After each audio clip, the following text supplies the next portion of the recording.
بالله من الشيطان الرجيم بسم الله الرحمن الرحيم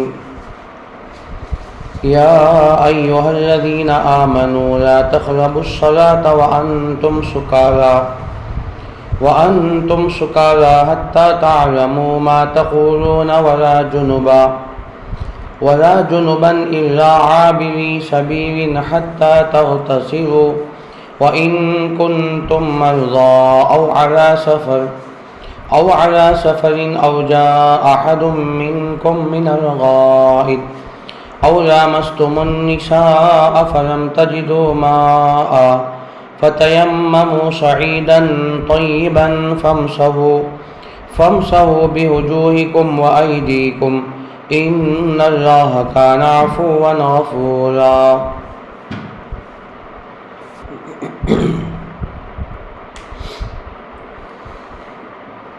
پناہ مانگتا ہوں میں اللہ کی شیطان مردود سے۔ بسم اللہ الرحمن الرحیم۔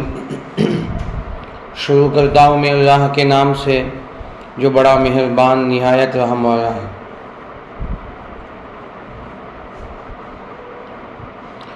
سورہ نساء کی ایک طویل آیت کی تلاوت ہوئی ہے۔ اس آیت میں اللہ تعالیٰ تین مسائل کو بیان کر رہے ہیں۔ پہلا جو مضمون ہے، مسئلہ ہے، شراب کی حرمت کے بارے میں ہے۔ یا ایھا الذین آمنوا لا تقربوا الصلاۃ وانتم سکارى حتی تعلموا ما تقولون۔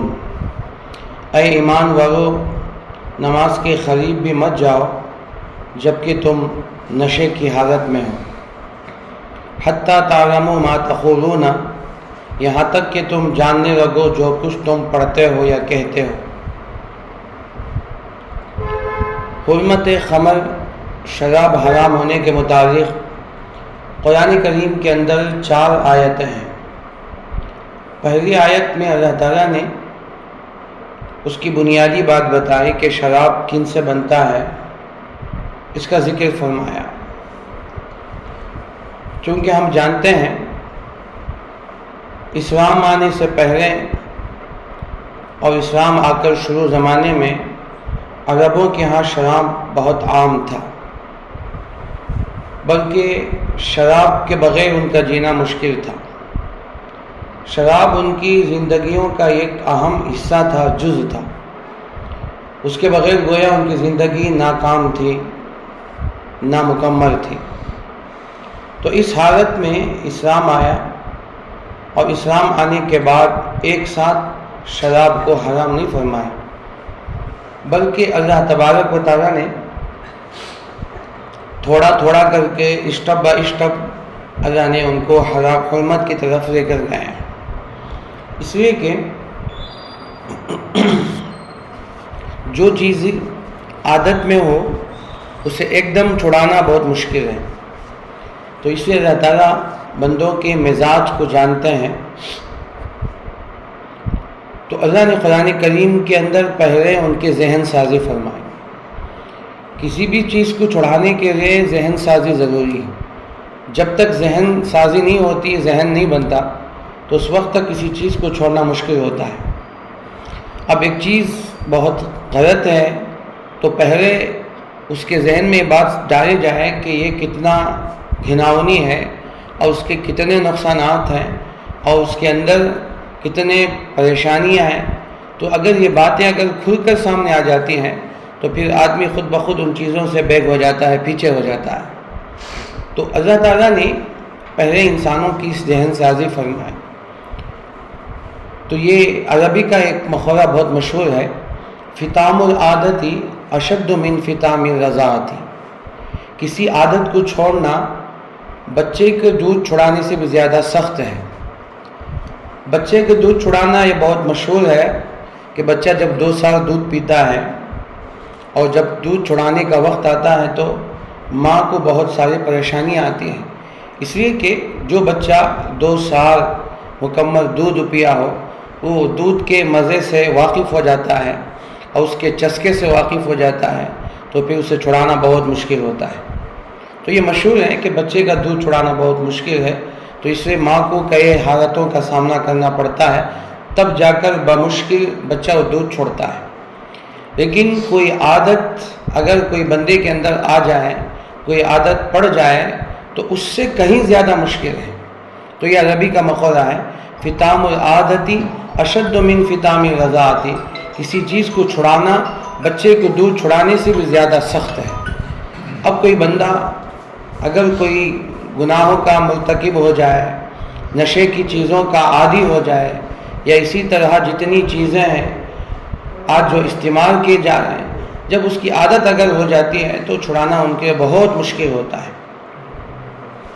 تو اللہ تبارک و تعالیٰ نے سب سے پہلے سورہ نحل کی آیت 14ویں پارے میں اللہ نے فرمایا وَمِن ثَمَرَاتِ النَّخِيلِ وَالْأَعْنَابِ تَتَّخِذُونَ مِنْهُ سَكَرًا وَرِزْقًا حَسَنًا، کہ تم کھجور سے اور انگور کے چیزوں سے تم نشے کی چیز بناتے ہو۔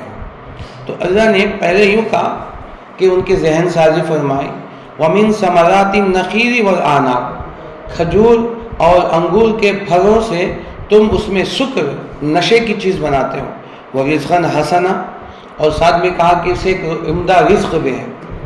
اب اللہ تبارک و تعالیٰ نے یہ پہلی آیت ہے جو نشے کے متعلق اللہ نے نازل فرمائی۔ اب اس میں صرف اتنا کہا کہ تم تو اپنے ہاتھوں سے بنا رہے ہو، یہ اپنے ہاتھوں سے بنائی ہوئی چیز جس سے تم نشہ پیدا ہوتا ہے، اب تم اس چیزوں کا استعمال کرتے ہو تو یہ پھر وہی نشہ تمہارے لیے نقصان کا ذریعہ اور سبب بنتا ہے۔ اس کے پیچھے ایک مفہوم ہے، لیکن اللہ تعالیٰ نے صرف مطلق کی بات کہی کہ تم خود بناتے ہو، تتخذون منہ سکرا، نشے کی چیز تم خود بناتے ہو، گویا اپنے نقصان کی چیزوں کو تم خود اپنے ہاتھوں سے بنا رہے ہو۔ تو اللہ تبارک و تعالیٰ نے یہ آیت پہلے نازل فرمائی، پھر فرمایا اس بات کہنے کے بعد ان فی ذلک لآیات لقوم یتفکرون، اس میں نشانی ہے عقل مندوں کے لیے، غور و فکر کرنے والوں کے لیے۔ اب چونکہ عرب حضرات تھے تو یہ عربی سے واقف تھے۔ اب جو صحابہ کرام رضوان اللہ علیہم اجمعین تھے، جو اعلیٰ درجے کے تھے، انہوں نے سمجھ گیا کہ اللہ تعالیٰ کیا کہنا چاہ رہے ہیں۔ اب اللہ تبارک و تعالیٰ اس آیت کا کیا منشا ہے تو وہ سمجھ گئے۔ بہت سے لوگ تبھی سے شراب سے دور ہونا شروع ہو گئے۔ پھر ایک عرصہ گزرنے کے بعد اللہ تعالیٰ نے سورہ بقرہ کی آیت نازل فرمائی۔ اب جو انداز ہے، اب انداز بدل کر اللہ تعالیٰ سوال کر رہے ہیں، یسألونک عن الخمر والمیسر، اے نبی صلی اللہ علیہ وسلم، لوگ آپ سے سوال کرتے ہیں شراب اور جوئے کے بارے میں۔ اب دیکھیے وہاں کی آیت میں اور اس آیت میں بہت فرق ہے، وہاں کہنے کا منشا الگ ہے، اب یہاں سوالیہ انداز میں ہے، تو لوگ آپ سے آ کر سوال کر رہے ہیں۔ تو اللہ تعالیٰ فرماتے ہیں کہ اے نبی آپ جواب دے دیں۔ کیا جواب ہے؟ فیہما اثم کبیر ومنافع للناس واثمہما اکبر من نفعہما، اور فرمایا کہ یہ دونوں بڑے گناہ کی چیز ہیں۔ اب پہلا ہی جواب یہ ہے کہ فیہما اثم کبیر، ان دونوں میں، شراب میں اور جوئے میں بہت بڑا گناہ ہے۔ تو یہ پہلا ہی جملہ صحابہ کرام رضوان اللہ علیہم اجمعین کے سینوں کو چیرتے ہوئے داخل ہو گیا، کیونکہ صحابہ اسم کبیر کہتے ہیں تو گھبرا گئے، تو اس کے اندر اس میں کبیر ہے، بہت بڑا گناہ ہے۔ پھر اس کے بعد فرمایا ومنافع للناس، تھوڑا فائدہ بھی ہے، تو پینے سے آدمی کو تھوڑی سی طاقت آتی ہے، بشاشت آتی ہے، اور تھوڑی سی دیر پہ اس کے لیے بہت سے کام اس سے ہو جاتے ہیں، لیکن تھوڑا فائدہ ہے۔ پھر آگے اللہ تعالیٰ نے پھر جملہ فرمایا وَإِثْمُهُمَا أَكْبَرُ مِن نَفْعِهِمَا، تو اس کے گناہ اس کے نفع سے کہیں زیادہ ہے۔ تو اب دیکھیے اللہ تعالیٰ نے کیسے ذہن بنا رہے ہیں، اور اللہ تعالیٰ نے کس پیارے انداز سے، کتنے اچھے انداز سے صحابہ کرام کی تربیت فرما رہے ہیں، صحابہ کرام کی اصلاح ہو رہی ہے۔ تو پہلے وہاں سورہ نحل کی آیت، اب یہ سورہ بقرہ کی آیت، اب یہ دوسرا آیت ہے۔ تو اس میں صحابہ کرام رضوان اللہ علیہم اجمعین، تو بہت سے صحابہ گناہوں سے رک گئے۔ حضرت عمر رضی اللہ عنہ سمجھ گئے فرماتے کہ بہت سے صحابہ نے گناہ چھوڑ دیا، لیکن اب چونکہ یہ مجمل ہے، ابھی بات کھل کر سامنے نہیں آئی کہ اتنا کہا اللہ تعالیٰ نے بڑا گناہ ہے اور نفع کم نقصان زیادہ ہے، اتنا کہ یہ مطلق بات کہتے ہیں، یہ جنرل بات ہو گئی، لیکن منع نہیں ہے۔ تو یہ زمانہ ایک عرصہ پھر اس طرح گزرا، چند مہینہ اس طرح گزرے، پھر ایک واقعہ پیش آیا۔ واقعہ یہ پیش آیا کہ اصل کی بات صحابہ کرام عام طور سے تھوڑا سا وقت ہوتا ہے تو وہ شراب کی مجلسیں چلتی ہیں۔ حضرت عبدالرحمن ابن عوف رضی اللہ عنہ مالدار صحابی ہیں، ان کے پاس پرانی شرابیں تھیں اور بہت اعلیٰ درجے کی شراب ان کے پاس موجود تھی، بڑے مالدار صحابی تھے۔ تو اپنے صحابہ، جس میں صحابہ کرام کی بڑی جماعت موجود تھی، اب ان کا شراب کا دور چلا، خوب شراب پیتے رہے، یہاں تک کہ مغرب کے اذان کا وقت آ گیا۔ اب اس میں مرتبے کے اعتبار سے، علم کے اعتبار سے سب سے بڑے حضرت علی تھے، اللہ کے نبی صلی اللہ علیہ وسلم کے داماد۔ تو حضرت علی کو نماز پڑھانے کے لیے آگے بڑھایا، مغرب کی نماز تھی تو تھا نشہ تھا، وضو کیے، وضو کرنے کے بعد نماز میں کھڑے ہو گئے جماعت کے ساتھ۔ تو حضرت علی نماز پڑھا رہے ہیں، قل یا ایھا الکافرون لا اعبد ما تعبدون کے بجائے اعبد ما تعبدون کہنے لگے، کیونکہ نشہ تھا۔ نشے میں کیا کہہ رہے ہیں پتہ نہیں ہے، اعبد ما تعبدون ولا انتم عابدون ما اعبد، تو انتم عابدون ما اعبد، تو جتنے اس میں نفی تھے نفی کو نکال دیا، تو مطلب یہ ہو گیا میں عبادت کرتا ہوں جس کی تم عبادت کرتے ہو۔ نعوذ باللہ، معنی ہی بدل گیا، جملہ ہی بدل گیا، اور کفریہ جملہ اس کے اندر آ گیا، نماز باطل ہو گئی۔ تو اللہ تعالیٰ نے آیت فوت نازل فرما دی۔ اب یہ آیت ہے جو سورہ نساء کی ہے، یا ایھا الذین آمنوا لا تقربوا الصلاۃ وانتم سکارى حتی تعلموا ما تقولون، کہ اے ایمان والو نماز کے قریب مت جاؤ اس حال میں کہ جب تم نشے میں ہو، اور اتنا نشہ چڑھ جائے، ما تقولون حتی تعلموا ما تقولون، یہاں تک کہ تم کیا کہہ رہے ہو تم خود نہیں جانتے، تمہاری زبان سے کیا آیتیں نکل رہے ہیں، تمہاری زبان سے کیا الفاظ نکل رہے ہیں، تم خود نہیں جانتے، اتنا نشہ چڑھ گیا ہے۔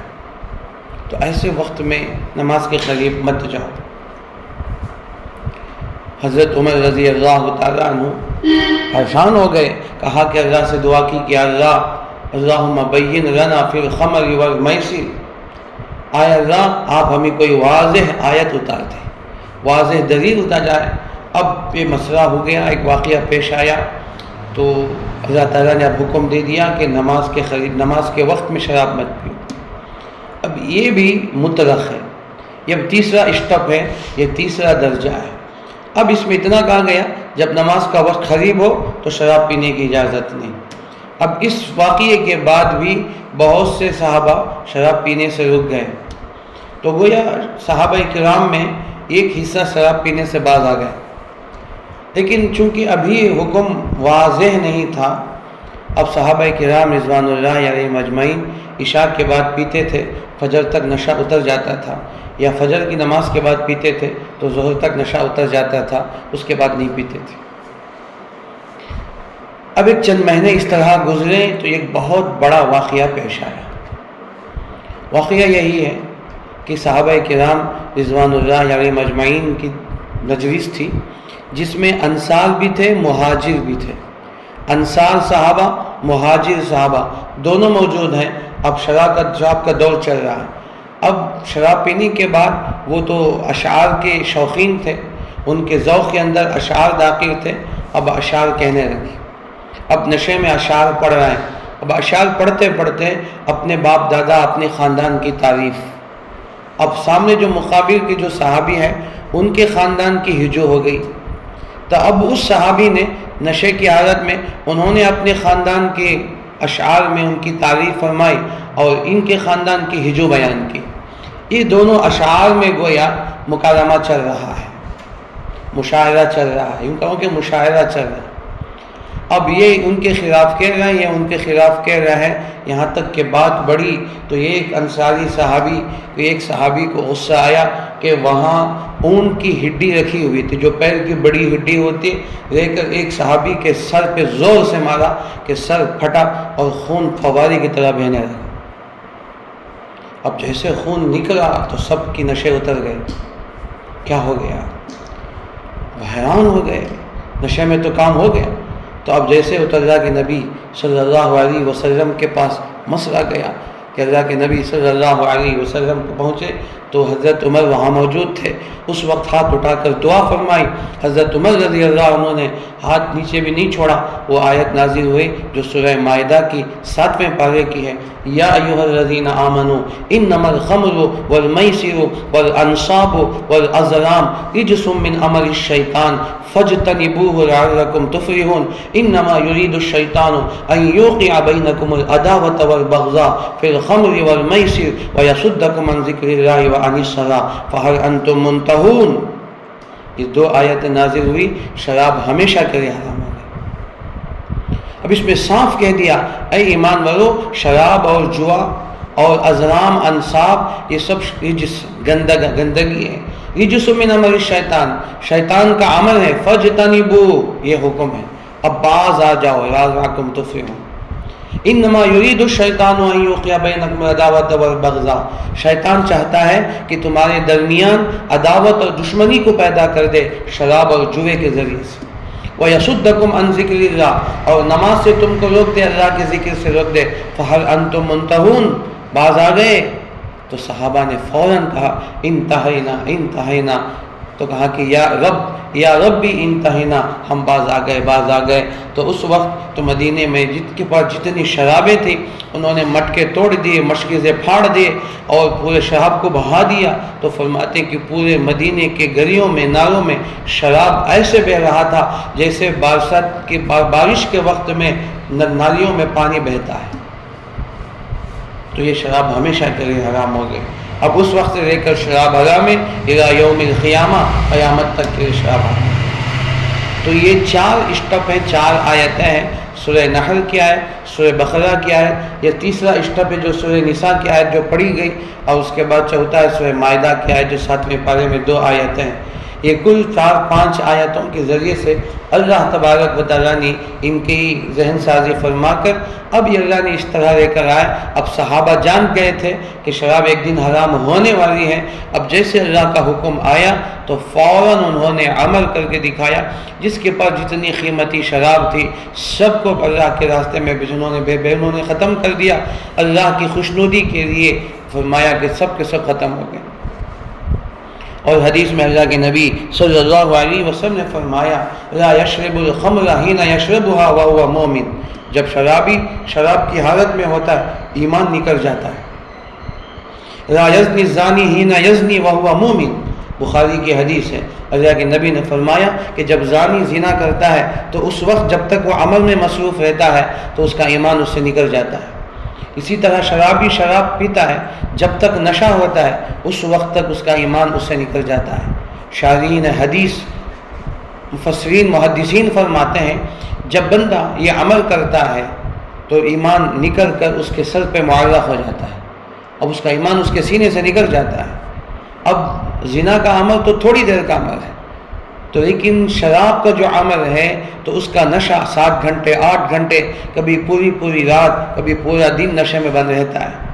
اب جب تک نشہ رہے گا اس وقت تک ایمان اس کے سینے سے نکل جائے گا، معلق ہو جائے گا۔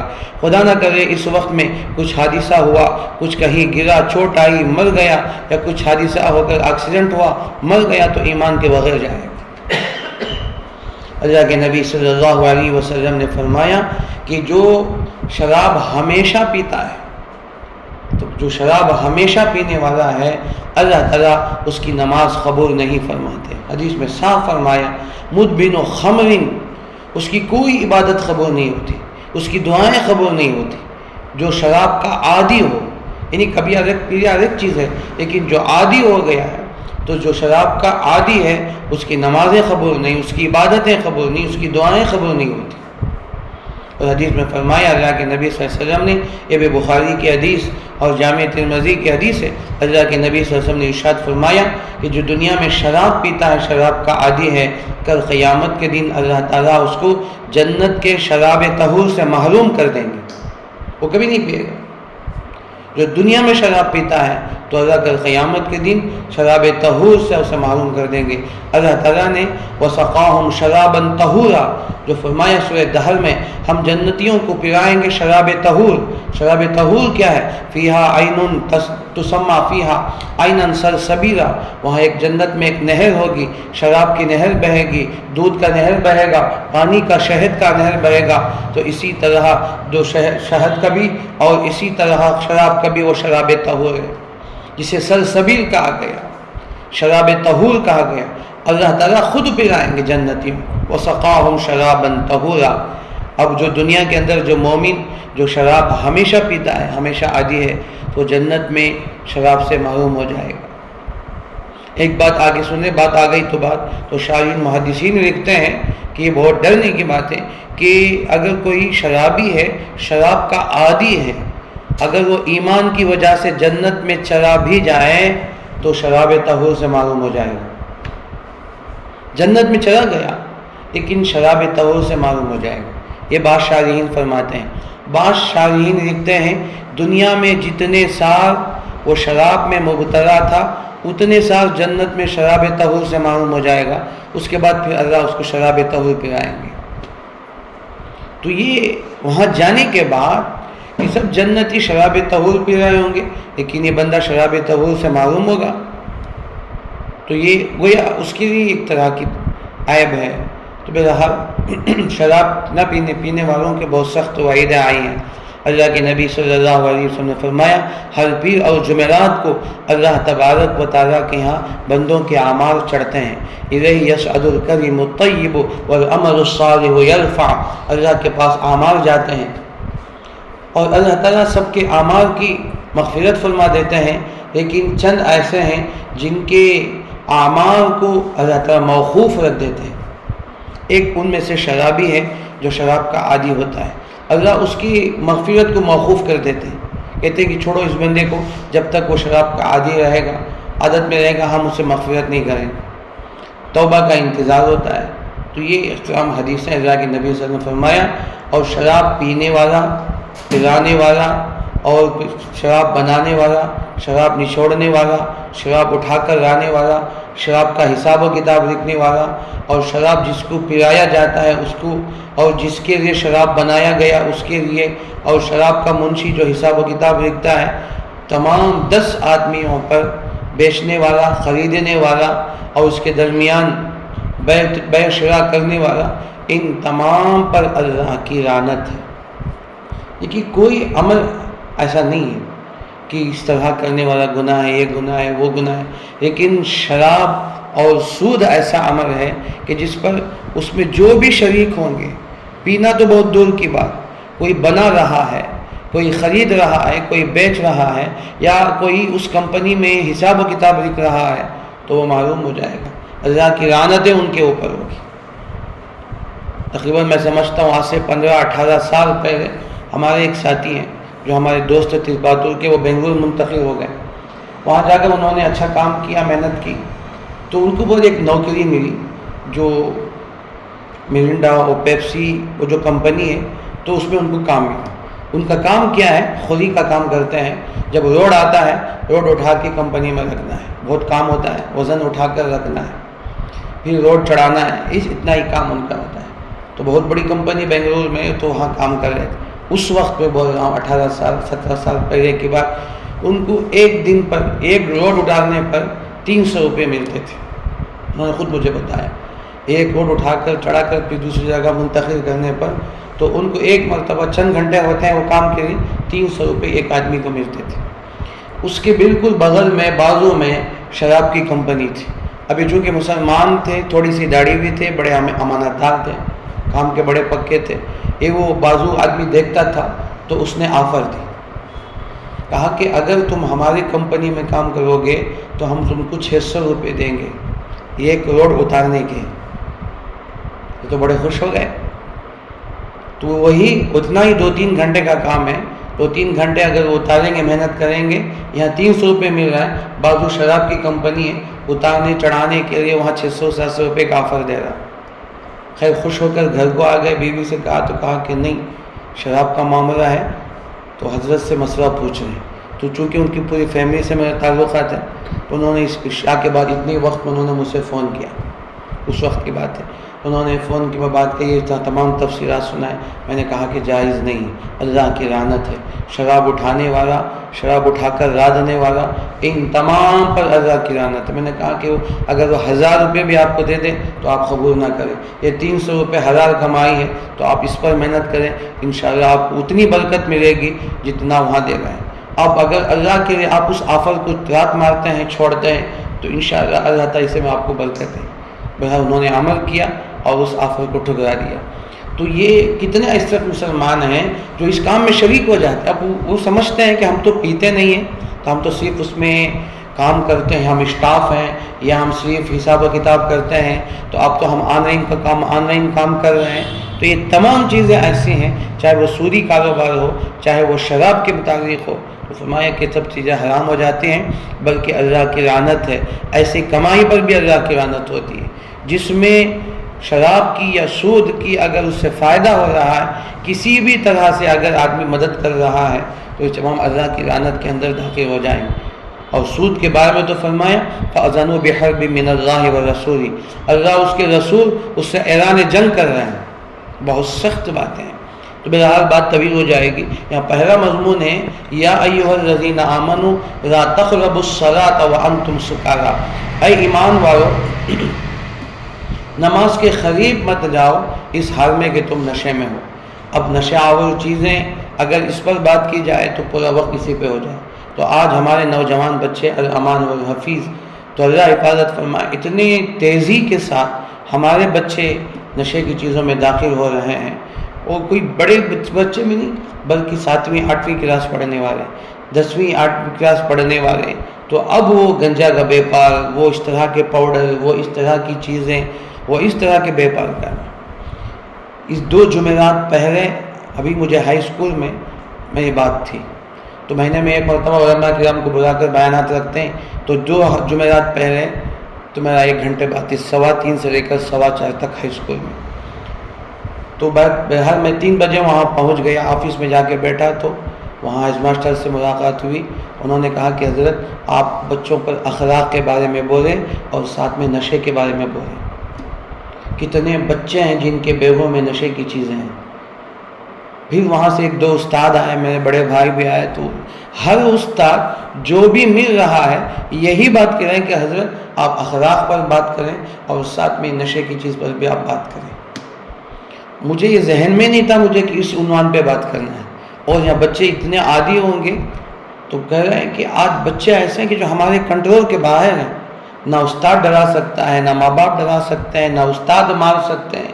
تو اتنے بچے نڈر ہیں کہ بعض پورے تو نہیں، بعض بچے ایسے ہیں تو اس طرح کے ہیں. تو آپ اس پر بولیں. اب میں نے پوچھا کس کے سامنے بات کرنی ہے، تو کہا کہ 10ویں 11ویں 12ویں یہ 3 بچے. وہ جو پیریڈ ہال ہے وہ پورا فل ہو گیا تھا. پھر اس کے بعد میں گیا بیٹھا، تو خیرات نات کے بعد میری بات ہوئی، تو میں نے اسی پر بات کی. میں نے ڈائریکٹ تو بات نہیں کی، اب ان بچوں سے کیا ڈائریکٹ بات کر سکتے ہیں. تو اس سے میں نے اخلاق پر، ماں باپ کی اطاعت و فرما برداری، اس کے بعد میں نے حالات پر بات کی کہ ایسے بچے، ایسے سرکل تمہارے ہو جو تمہیں غلط راستے پر لے کر جائیں، تو اس طرح راستے پہ نہ جائیں. تو اس کا نتیجہ کیا ہوگا، میں نے اس طرح آخر میں چند باتیں بتائیں.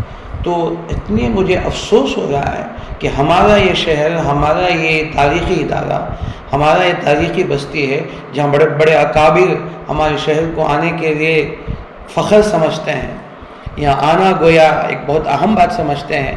لیکن آج اس کو دیمک لگ رہا ہے، ہمیں پتہ ہی نہیں کیا ہو رہا ہے. تو ہیڈ ماسٹر سے لے کر جتنے اساتذہ سے ملاقات ہوئی، 7-8 اساتذہ تھے، سب نے یہ کہا. اور بات کے وقت میں بھی تقریباً 7-8 استاد چاروں طرف بیٹھے ہوئے تھے. میں نے ان پر یہی بات ہوئی. تو یہ کہا کہ اس کے بعد انہوں نے کہا کہ اسی وجہ سے ہم نے 1-2-3 مہینہ سے ترتیب بنائے ہیں کہ ہر مہینے کا آخری جمعرات کسی عالم کو بلائیں گے، بات رکھیں گے.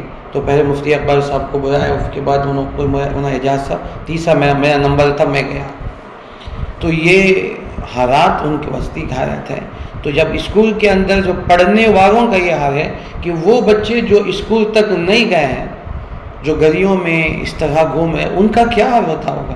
اور جو ہمارے بستی کا حاشیہ ہے، جو پہاڑی علاقہ، ادھر جعفر آباد کا علاقہ اور ادھر کریم آباد ادھر کا علاقہ، جہاں بالکل سرم علاقہ ہے، تو وہاں کے بچوں کا کیا حال ہوگا؟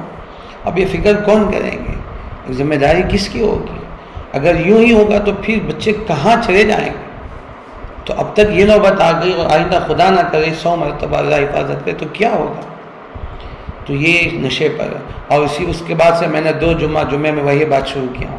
تو نشے کے متعلق میں جمعے کی بات کر بھی انشاءاللہ اسی پر بات ہوگی۔ تو آج یہ حالات ایسے ہیں کہ ہم سب سے پہلے، میرے جو ناقص ذہن میں بات آتی ہے، تو میں سمجھتا ہوں کہ پہلے ماں باپ کا ذہن بنائیں۔ جب تک ماں باپ اپنے بچوں کے لیے وقت نہیں دیں گے، ان کی اصلاح کی تربیت کے لیے وقت نہیں دیں گے، تو پھر بیکار ہے۔ اب بچے بڑے ہو گئے، ہاتھ سے نکل گئے، اب رونا روتے ہیں، تو کیا کریں؟ علماء کیا کر سکتے ہیں؟ اسکول کے ماسٹر کیا کر سکتے ہیں؟ پروفیسر کیا کر سکتے ہیں؟ ڈاکٹر کیا کر سکتے ہیں؟ جب بچے کنٹرول سے باہر نکل جائے تو پھر فائدہ کیا؟ جیسے گھوڑا ہوتا ہے تو گھوڑے کو پہلے لگام ڈالا جائے، اور اس کے اوپر جو آنکھوں میں جو یہ ہوتا ہے، جو زین ہوتی ہے، اسے ڈالیں، پھر اس کے بعد اسے کنٹرول کریں۔ وہ ڈالے بغیر اگر گھوڑے پر سوار ہو جائے اور پھر انکنٹرول ہو جائے تو پھر چلانے سے کوئی فائدہ نہیں ہوگا۔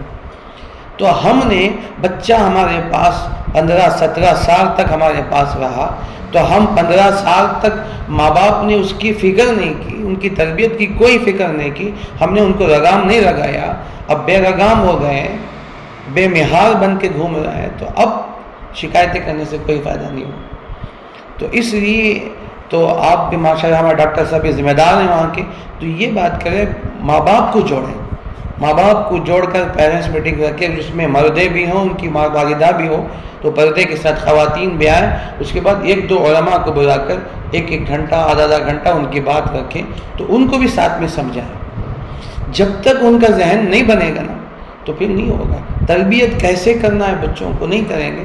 اب جو بچے نکل گئے، اب جو چھوٹے بچے ہیں، اب وہ ابھی بات سنتے ہیں، کچھ نہ کچھ ماں باپ کا ڈر، کچھ نہ کچھ ماں باپ کا ادب، کچھ نہ کچھ استادہ کا ادب ہوتا ہے۔ اس وقت میں اگر ہم نے ان کو کنٹرول کیا، اگر ہم نے ان کی صحیح صلاح کی، تو آگے چل کر یہ ہمارے قوم کے بہترین رہنما بن سکتے ہیں، اور بچے ہمارے بہت اچھے بن سکتے ہیں۔ تو اس لیے اس کی فکر ہونی چاہیے۔ تو اسکول میں جو پروگرام چاہے، الحمدللہ اچھی بات ہے، انہوں نے اساتذہ نے مل کر انہوں نے ایک کوشش کی، الحمدللہ اللہ قبول کریں۔ تو لیکن تو اصل جو بنیادی چیز ہے، تو بنیادی چیز ماں باپ کو سمجھانا ہے۔ تو اس طرح کے اگر ان کو رکھا جائے تو بڑا فائدہ ہوگا۔ تو بہرحال بات، یا ایھا الذین آمنوا لا تقربوا الصلاۃ وانتم سکارى حتی تعلموا ما تقولون۔ تو یہاں سکارا کا لفظ ہے، حدیث میں فرمایا کل مسکر حرام، ہر نشے کی چیز حرام ہے۔ اب نشہ کن کن چیزوں سے بنتا ہے؟ تو یہ شروع زمانے میں، وہاں زمانہ جاہلیت میں جو بنائی جاتی تھی، وہ 4-5 چیزیں تھیں عام طور سے جو جو میں نے پہلی آیت پڑھی نا، وَمِن ثَمَرَاتِ النَّخِيلِ وَالْأَعْنَابِ، کھجور اور انگور، تو قرآن نے اس کا ذکر فرمایا، اس کے علاوہ اور بھی چند ہیں۔ تو اب دیکھیے، ایک اور کھجور کو کیا کرتے ہیں، اب کھجور کو پانی میں ڈال کر بھگوتے ہیں، آپ جانتے ہوں گے، اب تو ماشاءاللہ ڈاکٹر ہیں، اب دوائی وغیرہ بناتے ہیں، تو بھگتا ہے، تو چند گھنٹے بھگنے کے بعد وہ پانی میٹھا ہو جاتا ہے، اس کو نبیذ کہتے ہیں۔ اب تمام پر اس کا اتفاق ہے، نبیذ پی سکتے ہیں، یہ طاقت کی چیز ہے۔ مثلا کھجور کو رات میں ڈال دیا پانی میں، صبح پانی پی لیا تو طاقت ہے۔ انگور کو پانی میں ڈال دیا، صبح پی لیا تو طاقت ہے، اس کو نبیذ کہیں گے۔ تو اس میں پہلے اس کے مٹھاس کھجور کا یا انگور کا آئے گا، اور اس کا جو رنگ ہے وہ رنگ تھوڑا سا پانی کے اندر حلول کر جائے گا، تحریر ہوگا، تو وہ پی سکتے ہیں، صحابہ اس زمانے میں پیتے تھے۔ لیکن اگر اس کو 24 گھنٹہ چھوڑ دیا جائے، یا 40 پر 8 گھنٹے اگر چھوڑ دیا جائے، تو وہی جھاگ پیدا ہو کر وہی نشہ بنتا ہے۔ نبیذ کے بعد جو اعلیٰ درجہ ہوتا ہے، تو پکنے کے بعد تو اس کے اندر جھاگ پیدا ہوتا ہے، اب یہ حرام ہے۔ اب جیسے ہی کھجور پھوٹ کر اب اس کے ذرات منتشر ہوتے ہیں پانی کے اندر، جھاگ پیدا ہوتے ہیں، تو پھر تو وہی نشے کی چیز پیدا ہوتی ہے۔ اب اس کے بعد اسے پکاتے ہیں، اچھی طرح پکاتے ہیں، اتنا پکاتے ہیں کہ وہ جتنا ہے اس کا 2 حصہ ختم ہو جائے، 1 حصہ ٹھہر جائے، پھر اسے چھان کر وغیرہ ٹھنڈا کرتے ہیں۔ تو اب جتنا پکاتے ہیں اور جتنا وہ پانی میں بھیگے گا اتنا زیادہ نشہ ہوگا۔ تو پہلا طریقہ یہ ہے کہ کھجور کو تو اس طرح پانی میں بھگو کر بناتے تھے، اس کے بعد انگور کو۔ تو یہ 2 چیزیں بنیاد ہیں، شراب جو بنائی جاتی ہیں تو کھجور اور انگور سے۔ اس کے بعد طریقہ میں اور تھوڑا سا ایڈوانس ہوا، تھوڑی سی ترتیب ہوتی، اور اس کے بعد اور چیزیں جو اور اسی طرح شہد سے بھی بنایا جاتا ہے، اور اسی طرح مکئی جسے ہم بھٹا کہتے ہیں، بھٹے کے دانوں سے بناتے ہیں۔ تو یہ اس کے بعد یہ چیز ہے۔ اب اس کے بعد نبیذ جسے کہتے ہیں، اصل جو نبیذ ہے 2 چیزوں کے ملانے کا نام نبیذ ہے۔ مثلا کھجور اور انگور کو دونوں کو ملا کر پانی میں بھگاؤ، کھجور اور انگور کو دونوں میں ملا کر ملاتے ہیں، تو اب 2 چیزیں جب بنتی ہیں تو اس میں نشہ اور تیزی کے ساتھ پیدا ہوتا ہے۔ اب اس کو 40 پر 8 گھنٹے یا 24 آورس اگر اس کو پانی میں بھگو دیا جائے تو بہت تیزی کے ساتھ جھاگ پیدا ہوتے ہیں، دونوں کے اثرات تحریر ہوتے ہیں، اور پھر جب پکاتے ہیں تو پھر نشہ بہت ہوتا ہے۔ تو جتنا نشہ ہوگا قیمت کی شراب اتنی ہوتی ہے۔ یہ دوسرا طریقہ، اسی کو اصل نبیذ اسی کو کہتے ہیں۔ یا تو انگور اور کھجور کو ملاؤ تو ایک طریقہ ہے۔ دوسرا طریقہ جو ہوتا ہے اد کچا کھجور پکا کھجور، جسے حدیث میں فرمایا گیا کہ بسر اد کچا کھجور اور رطب تازہ کھجور، ان دونوں کو ملا کر نبیذ بنایا جاتا ہے۔ اب اسی کے بعد اس سے شراب بناتے ہیں، تو یہ اور زیادہ بہت فاسٹ اس کے اندر نشہ پیدا ہوتا ہے۔ چونکہ جو اد کچا ہوتا ہے تو اس کے اندر کھٹاس اور اس کے اندر مٹھاس ابھی آتے ہیں، تو جتنا کھٹا ہوگا تو اس میں اتنا زیادہ جھاگ پیدا ہو کر نشے کو بہت زیادہ پیدا کرے گا۔ اب اس کے ساتھ یہ کچا ہے کھٹا ہے تو یہ تر کھجوریں ہیں، اس کا میٹھا دونوں مل جاتے ہیں تو اس کا ایک ٹیسٹ بھی بدلتا ہے اور اس کے اندر جھاگ زیادہ پیدا ہوتے ہیں۔ تو یہ اس زمانے میں یہ طریقے بنائے جاتے تھے۔ پھر اس کے بعد اس طرح ترقی ہوتے ہوتے تو یہاں اس کے بعد بھٹے کے ذریعے سے بنائے گئے اور بہت ساری چیزوں سے اس طرح بنائے جاتے ہیں۔ پھر سوکھے کھجور، گرے کھجور، اور اسی طرح انگور میں بھی جو پکے انگور، جو سڑے ہوئے انگور ہوتے ہیں، ان دونوں کو ملا کر اس طرح بنا کر شراب بنائے جاتے ہیں۔ تو اللہ نے اسی کو فرمایا وَمِن ثَمَرَاتِ النَّخِيلِ وَالْأَعْنَابِ تَتَّخِذُونَ مِنْهُ سَكَرًا وَرِزْقًا حَسَنًا، تم اس میں نشے کی چیزیں بناتے ہو۔ یہ بنیاد جو ہے کھجور اور انگور ہے۔ اس کے بعد جو اور اسی طرح مکئی اور شہد یا اسی طرح کوئی اور چیزوں کے ذریعے سے اس طرح بنائے جاتے تھے۔ تو یہی طریقہ آج بھی بہت سارے، آج جو کیا جاتا ہے جو سب سے بیکار قسم کے ہیں، جو پھل سڑ جاتے ہیں، جس میں کیڑے پیدا ہو جاتے ہیں، تو ایسے پھلوں کو بھگو کر اس طرح کے آج شراب بنائے جاتے ہیں، اور اس کے بعد اسے چھان کر اسے فلٹر کیا جاتا ہے اور کچھ چیزیں اور ملائی جاتی ہیں۔ آج جو نیا طریقہ ہے وہ تو میں نہیں جانتا، بہت بات مجھے نہیں معلوم، لیکن جو طریقے ہیں تو اس طرح کے بنائے جاتے ہیں۔ تو اللہ حفاظت فرمائے کہ یہ اتنی گندی چیزیں ہیں کہ جتنے جو پھل خراب ہو جاتے ہیں، جو پھل سڑ جاتے ہیں، ان چیزوں سے بنایا جاتا ہے، تو جس سے بہت گھٹیا قسم کا شراب بنتا ہے اور سستے بھی ہوتے، تو لوگ عام طور سے یہی لے کر پیتے ہیں۔ تو یہ اللہ نے فرمایا کہ وَأَنْتُمْ سُكَارَىٰ، تو یہ تمام چیزوں سے بچنی چاہیے۔ تو اللہ تبارک و تعالیٰ نے یہ صاف باتیں فرما دی، تو جس میں صحابہ کرام کہ اس کے بعد فرمایا إِنَّ فِي ذَلِكَ لَآيَاتٍ لِقَوْمٍ يَتَفَكَّرُونَ، دیکھو اس میں غور و فکر کرو، تمہارے لیے اس میں بہت سی باتیں عبرت کی باتیں ہیں۔ تو یہاں یہ تیسری آیت ہے لَا تَقْرَبُوا الصَّلَاةَ وَأَنْتُمْ سُكَارَىٰ حَتَّىٰ تَعْلَمُوا مَا تَقُولُونَ، اور فرمایا کہ یہاں تک کہ تم اتنا نشہ ہو جائے جو تم کہتے ہو، تم خود پتہ نہ چلے کیا کہہ رہے ہیں۔ تو اب جب نشہ چڑھتا ہے تو آدمی کو پتہ نہیں چلتا کہ زبان سے کیا بک رہا ہے، گالیاں دے رہا ہے، کفریہ کلمات کہہ رہا ہے۔ اب اس کے سامنے چیزیں، اب وہ عقل اس کی ماری جاتی ہے۔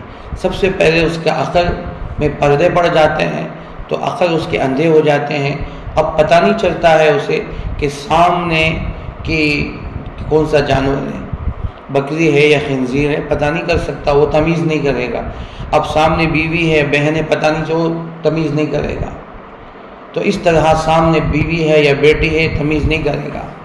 تو یہ تمام چیزیں ہوتی ہیں جو اس کے اندر اللہ حفاظت فرمائے، الامان والحفیظ۔ تو اس کے بہت ساری یہ تفسیرات ہیں۔ تو علماء نے لکھے ہیں کہ اس زمانے میں کہ جو بعض لوگ ہوتے تھے جو عقل مند ہوتے تھے وہ کبھی شراب کو ہاتھ نہیں لگاتے تھے۔ چند صحابہ ایسے تھے انہوں نے زمانہ جاہلیت میں کبھی شراب کو ہاتھ تک نہیں لگایا، جیسے ابو بکر صدیق رضی اللہ عنہ ہیں، اور اسی طرح جعفر ابن ابی طالب، بہت سے صحابہ ہیں جنہوں نے زمانہ جاہلیت میں بھی کبھی انہوں نے شراب کو ہاتھ نہیں لگایا۔ تو اس طرح کی بہت سی باتیں، تو اس طرح کے حالات آج پیدا ہو چکے ہیں۔ تو اس پر جتنا بھی آج بولا جائے، میں یہ آپ کے سامنے اتنی تھوڑی تفصیل سے بات اس سے کر رہا ہوں کہ آپ ماشاءاللہ تو آپ ڈاکٹرس ہیں، آپ کو اس قرآن کی تفسیر کے مطابق یہ چند باتیں اگر معلوم ہو جائیں تو آپ کے پاس آنے والے پیشنٹ آپ ان کو سمجھا سکتے ہیں، آپ ان کو نصیحت کر سکتے ہیں، کیونکہ ڈاکٹر کی جو بات زبان سے نکلتی ہے تو وہ مریض کے لیے شفا کا ذریعہ ہے۔ اگر ڈاکٹر تسلی دیتے ہیں نا کہ تم فکر کرنے کی ضرورت نہیں، 2-4 دن میں اچھے ہو جاؤ گے، تو آدھی بیماری وہیں اس کی ختم ہو جاتی ہے۔ تو یہ اللہ نے ڈاکٹر کی زبانوں میں رکھے ہیں۔ تو ایسے وقت میں اگر کوئی اس طرح نشہ کا عادی یا اس قسم کی کوئی اور چیز کا عادی ہے تو آپ اس کو دوائی کے ساتھ ساتھ 1-2-4 نصیحت بھی کر دیں، 2-4 باتیں کہہ دیں اور اس کے نقصان بتا دیں، ہو سکتا ہے کہ آپ کی زبان سے نکلی ہوئی کلمات اس کی زندگی بدلنے کا ذریعہ اور سبب بن جائے۔ کتنی عورتیں ہیں جو آ کر شکایتیں کرتے ہیں کہ ہمارا شوہر شراب پیتا ہے، مارتا ہے، آپ کتنا کر سکتے ہیں۔ اب بیویاں پریشان ہیں، گھر کی ماں پریشان ہیں، بیٹیاں پریشان ہیں، باپ کا حال یہ ہے، بیوی پریشان ہے، شوہر کا یہ حال ہے، تو اب کیا کر سکتے ہیں؟ تو اس کو پریشان ہو کر علماء کی طرف رجوع ہوتے ہیں، ڈاکٹروں کی طرف رجوع ہوتے ہیں، کسی بھی طرح سے ہیں وہ کتنی عورتیں آتے ہیں تو ہم ان کے لیے کتنے پیسے خرچ کرنے کے لیے تیار ہیں، اپنے پورے زیورات بیچنے کے لیے تیار ہیں، لیکن میرا شوہر شراب کی عادت سے چھوٹ جائے۔ وہ اللہ نے وہ چیز آپ کے ہاتھ میں ہے، آپ کو کر سکتے ہیں۔ تو اس لیے یہ تمام تفصیلات ہیں جو اللہ تعالیٰ نے قرآن کریم کے اندر 4 آیتوں کے بارے میں اللہ نے یہاں بیان فرمایا ہے۔ تو ما تھا تقول ما تعلموا ما تقولون، کہ وہ کتنا کہے جتنا کہ وہ جانتا بھی نہیں کہ ایسے زبان سے کیا نکال رہا ہے۔ یہاں تک تو ایک مسئلہ ہوا۔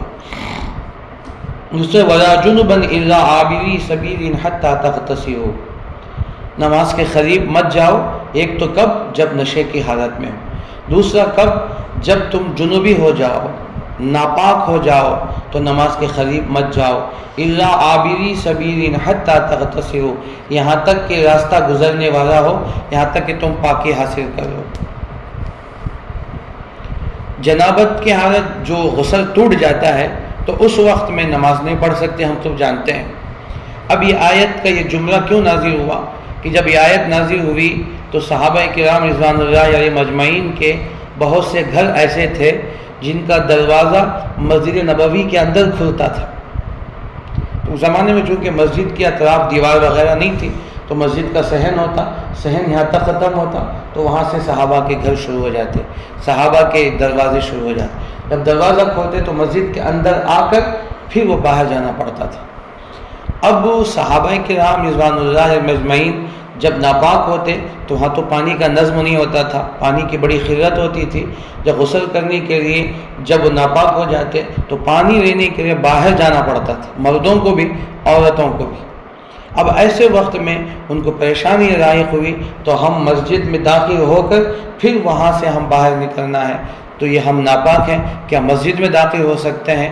تو اللہ تعالیٰ نے فرمایا الا عابری سبیل، مگر کوئی ایسا ہو کہ مسجد کا جو بالکل صحن کنارہ ہے، جو مسجد مسجد میں داخل نہیں ہے، ایک تو داخل مسجد اور ایک خارج مسجد۔ داخل مسجد وہ ہیں جہاں 5 وقت کی نمازیں، جمعے کی نماز، جنازے کی نماز ہوتی ہے۔ وہ خارج مسجد جو داخل ہے جس میں صحن اور وضو خانہ، بیت الخلاء اور جو اطراف میں تھوڑا سا راستہ ہوتا ہے یا کمرے بنے ہوئے ہوتے ہیں یا آفس بنی ہوئی ہوتی، یہ سب خارج مسجد ہیں۔ تو خارج مسجد میں جانے کی اجازت ہے، لیکن اگر ایسے مسجد ہو کہ مسجد میں داخل ہو کر جانا پڑتا ہے تو پھر وہاں مسائل پیدا ہوتے ہیں۔ تو صحابہ کرام رضوان اللہ علیہ مجمعین کو یہی پریشانی تھی کہ ان کے جہاں مسجد نبوی ختم ہوتی تو وہیں ان کے گھروں کے دروازے شروع ہوتے تھے۔ تو یہ اس وقت اللہ تعالیٰ نے آیت نازل فرما دی وَلَا جُنُبًا، سمجھو کہ نماز کے قریب مت جاؤ، نماز مت پڑھو، لیکن اِلَىٰ عَابِرِي سَبِيلٍ، مگر راستہ گزر کر 1-2 منٹ چند منٹ وہاں سے گزر جائیں، اس کی اجازت ہے، حتیٰ تغتسلوا، یہاں تک کہ تم غسل کر جاؤ۔ تو اب یہ اللہ تعالیٰ ایک مسئلے کو یہاں بیان فرمائے۔ دوسرا مسئلہ ہے حالت جنابت میں ناپاک جب آدمی ہوتا ہے تو مسجد میں نہیں ہونی چاہیے۔ اب کوئی بندہ، اب کئی مسائل اس میں پیدا ہوتے ہیں۔ اگر کوئی بندہ مسجد ہی میں آرام کر رہا ہے، جماعت میں گیا ہوا ہے، یا کوئی مسافر ہے یا مسجد میں آرام کر رہا ہے، اب اچانک رات میں اس کا غسل ٹوٹ گیا تو اب کیا کریں؟ تو فوراً اٹھ کر مسجد کے باہر آ جائیں، یعنی خارج مسجد میں آ جائیں۔ جو داخل مسجد ہے وہاں سے نکل کر خارج مسجد میں آ جائیں۔ اب آدھی رات میں غسل نہیں کر سکتا اور ٹھنڈا پانی استعمال نہیں کر سکتا، ایک مسائل ہیں، تو اس لیے وہ پہلے تیمم کر لیں۔ تو فقہاء نے مسئلہ لکھا ہے تو پہلے وہ آدمی تیمم کر لیں، اس کے بعد غسل کا انتظام کریں، پانی کا انتظام کرنا ہے، گرم کرنا ہے، کچھ بھی کرنا ہے۔ تو اس طرح اگر کوئی مؤذن ہے مسجد کا، یا کوئی امام ایسا ہے جو مسجد ہی میں آرام کرتا ہے، مؤذن مسجد ہی میں آرام کر رہا ہے، اب ایسے وقت میں اس کا غسل ٹوٹ گیا تو اب اس کے لیے مسائل ہیں۔ تو یا اسی طرح کوئی اور مسافر، اس زمانے میں مسافرین جو باہر کرتے تھے مسجد میں آرام کرتے تھے، اگر ایسا مسئلہ ہو جائے، غسل اس کا ٹوٹ جاتا ہے، تو ایسے وقت میں وہ فوراً داخل مسجد سے نکل کر خارج مسجد میں آ جائے، پھر تیمم کریں پہلا، پھر اس کے بعد پانی غسل کرنے کا جو انتظامات ہیں وہ کریں۔ اور بھی اس کے بہت سارے اس طرح کے چھوٹے مسائل ہیں جو اس آیت کے مطابق وَلَا جُنُبًا إِلَّا عَابِرِي سَبِيلٍ حَتَّىٰ تَغْتَسِلُوا، یہ دو مسئلے۔ اس کے بعد جو تیسرا مسئلہ تھوڑا لمبا ہے تو انشاءاللہ وہ آئندہ درس میں آپ کے سامنے بات ہوگی۔ بہرحال اللہ تعالیٰ نے یہاں دو باتیں فرمائی، نماز کے قریب مت جاؤ جبکہ نشے کی حالت میں ہو، اور اس طرح اور جنابت کی حالت میں ہو تو اس وقت میں بھی نماز مت پڑھو یہاں تک کہ تم اچھی طرح پاک ہو جاؤ۔ اللہ تعالیٰ سے دعا کیجیے کہ اللہ تعالیٰ مجھے آپ تمام کو سنی باتوں سے زیادہ عمل کرنے کی توفیق عطا